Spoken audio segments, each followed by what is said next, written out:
جربي بقى الفكرة دي هتنبهري بالنتيجة. من غير دقيق ابيض خالص، بدقيق القمح الكامل، بدون بيض ولا لبن ولا حتى خلاط. بس كالعادة لو عجبكم الفيديو ما تنسوش اللايك والشير واعملوا متابعة للصفحة. ويلا نسمي ونصلي على رسول الله. اول حاجة كده انا معايا الطبق بتاعي اللي هشتغل فيه. بحط هنا كوباية من السكر، والتحلية بقى على حسب ذوقك، يعني ممكن تحطي نص كوباية بس من السكر. تمام كده. بحط عليهم بنفس الكوباية نص كوباية من المية السخنة، علشان احنا مش هنستخدم الخلاط، فلازم ندوب السكر كويس. يا اما بقى ممكن تستخدمي كوباية سكر بودرة، ويبقى المية عادية، مية عادية من الحنفية، مش شرط ان هي تكون سخنة. تمام كده. بحط بعد كده بعد سكر مداب كويس جدا، بحط هنا نص كوباية من السمنة. بفضيها كلها زي ما انتوا شايفين كده، نص كوباية بنفس الكوباية اللي احنا عايرنا بيها. معلقتين بقى من الزيت. بس كده هنقلب بقى السمنه والزيت مع بقيه المقادير بتاعتنا زي ما انتوا شايفين كده، لغايه ما ادخل كله مع بعض. لو حابه تعملي كله في الخلاط مفيش اي مشكله، تعملي نفس الخطوات دي في الخلاط. تمام كده. خلصت بقى وقلبت كله. بحط هنا الفانيليا بتاعتي، سواء فانيليا سايله او فانيليا بودره. بعد كده بحط الدقيق بتاعي، ومعايا دقيق هنا حبه كامله. طبعا ما ينفعش ان انا انخله علشان ما اطلعش الرده بتاعته. ببتدي بقى ان انا احط 3 كوبايات كده من الدقيق، وعليهم نص معلقه من البيكنج باودر. وعلشان الناس اللي بتشكك ان الدقيق بتاعي ده مش الحبه الكامله، زي ما انتوا شايفين كده لما باجي انخله بيبقى فيه الرده بتاعته. ولازم يا جماعه الدقيق الحبه الكامله ده بيبقى فيه داخله دقيق ابيض، علشان هو بيبقى عباره عن دقيق ابيض ودقيق اسمر وسن، والرده بتاعت الدقيق او النخاله بتاعت الحبه الكامله هما بيبقى عباره عن كده. انما انت اللي بتشتريه بقى من بره ممكن بقى بيبقوا ضايفين دقيق اسمر على الرده، بس يعني ساعات بيبقى مغشوش الصراحه. فاحنا كده علشان فلاحين، فاحنا على طول بيبقى عندنا متوفر الدقيق الحبه الكامله. او انت تجيبي الغله وتغسليها وتطحنيها عند الراجل وتخليه يطحنها لك. يعني تقولي له كده ما تفصلش الدقيق عن بعض، يبقى كله على بعض. بقلب هنا بالمعلقه وخلاص كده، يعني بشيل المعلقه بقى من ايده، ولازم اقلب بايدي زي ما انتوا شايفين كده. لازم في المرحلة دي انك ما تعجنيش، احنا مش بنعمل عجينة، احنا بنعمل بسكوت. يعني البسكوت بتاعك عشان بعد التسوية ما يبقاش محجر معاكي وتاكليه كده ما يدوبش في بقك، ما تعجنيش خالص، انتي بس بطراطيف صوابعك كده. بتدخلي المكونات في بعضها. لقيته كده بمسك بايدي التانية، لقيته لسه بيلزق في ايدي جامد، بزود هنا معلقتين من الدقيق. لقيته مظبوط، يبقى ما تزوديش معلقتين الدقيق اللي احنا ضفناهم. بصوا انا بعجن ازاي بقى، اللي هو يعني بصوابعي كده بس، مش اللي هو بعجن بقى وكده. بصوا بايدي التانية كده بختبر العجينة، لقيتها كده يعني بتسيب ايدي ومش بتلزق، يبقى هي كده العجينة معايا تمام. بقسم العجينة على نصين، وابتدي بقى ان انا افردها زي ما انتوا شايفين كده بالنشابة. سواء هتحطي مثلا كيس بلاستيك كده وتحطيه على الوش وتفردي بالنشابة بتاعتك، او هتفردي كده على طول على العجينة. هي مش هتلزق في ايه، مش هتلزق في النشابه واي حاجه. لقيتيها بتلزق ممكن بقى تحطي كيس على الوش كده، باي قطعه عندك بتاعه بسكوت، او ممكن تكون كوبايه وقطعي بيها برضو اي حاجه عندك بلاستيك ممكن تقطعي بيها، مش شرط يكون عندك القطعات دي.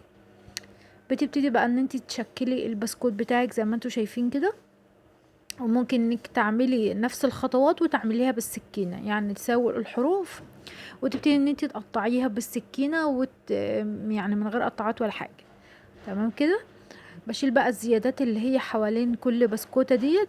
وبعد كده يعني الزيادات دي برضو انا لسه تاني هفردها واعملها تاني واشكلها من الاول. باي حاجة عندك كده، يعني بظهر سكينة، باي حاجة، بمعلقة تكون عريضة، المهم يعني ايه. تشيلي بقى البسكوت بتاعك كده على صينية، والصينية دي انا مش دهنها اي حاجة.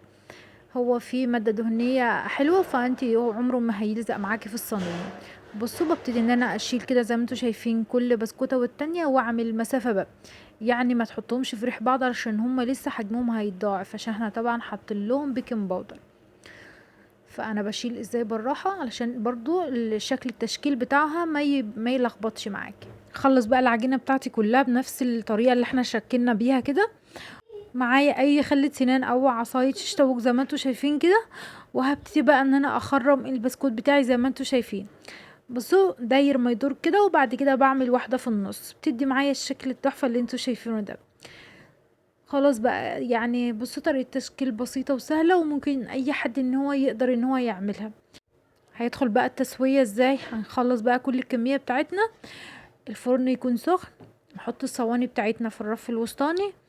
احنا مش بنشغل الشواية خالص، بيبتدي ان هو ياخد لون من تحت، بتبتدي ان انتي تشغلي الشواية بتاعتك. لو ما اخدش لون لوحده كده، لو في مروحة او حاجة ممكن ان هي بتوزع الحرارة. لو مش ما اخدش لون من فوق، خلاص ممكن تشغلي له الشواية من فوق بس لون بسيط خالص، يعني مش اللي هو ايه تديله لون قوي، لا احنا عايزينه يعني يستوي بس في نفس الوقت ياخد اللون الذهبي من تحت ومن فوق بس.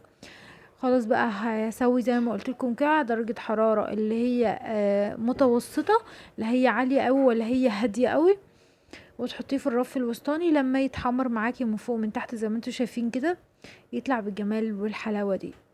بص اوريكم التسوية بتاعته، ان هو اصلا ما لزقش في الصينية، وما شاء الله طلع حرفيا شكله يفتح النفس. ومش قادرة اقول لكم قد ايه ان هو ناعم وبيدوب في البق كده وانت بتاكليه بجد. حابة تستبدلي السمنة بزبدة مفيش مشكلة، حابة تستبدلي سمنة وتحطي مكانها زيت برضو مفيش مشكلة، يطلع معاكي حلو برضو. بس الزيت هينشفه زيادة عن اللزوم. ممكن تستخدمي سمنة على زيت او زبدة على زيت، يعني تعملي ميكس بينهم. بحفظه هنا بقى، بجيب اي علبة عندي اللي هي العلب البلاستيك دي كلها غطا، علشان ايه يتن مقرمش معاكي وما يطرقش. ببتدي بقى ان انا هنا ايه بعد ما برد معايا، لازم يبرد معاكي وبعد كده تحفظيه. بتحطي كيس بلاستيك في العلبة بتاعتك وتبتدي ان انت ترصي فيه البسكوت بتاعك. عايزه اقولك بقى للفطار الصبح مع كوبايه شاي بلبن كده، بالليل لو انت نفسك في حاجه حلوه، يعني بجد هيعمل معاكي كميه حلوه. ما شاء الله شايفين من 3 كوبايات عملوا معايا كميه قد ايه. عايزاكي بقى تضاعفي المقادير عشان بجد مش هتبطلي تعمليه. وصحي كده ولذيذ يعني بدي الحبة الكاملة، يعني هتاكلي منه كده ما تحسيش بالذنب خالص، وخفيف على المعدة بجد. حابة تستبدلي السكر وتحطي مكانه عسل نحل، ما فيش مشكلة برضو ممكن تعملي كده. حابة تقللي كمية السكر، بدل كوباية تحطي نص كوباية بس، يعني كل الحاجات عندك. وهسيب لكم ان شاء الله المقادير في اول تعليق مثبت. وزي ما انتم شايفين النعومة والحلاوة بتاعته عاملة ازاي، والقرمشة، وخفيف وتحفة. بتمنى بقى من احلى اخوات لو عجبكم الفيديو ما تنسوش تعملوا متابعة وشير مع اصحابكم، وقولوا لي بقى بتتابعوني من اهل بلد، وبستنى رأيكم على الفيديو بتاعي. واشوفكم ان شاء الله على خير، مع الف سلامة.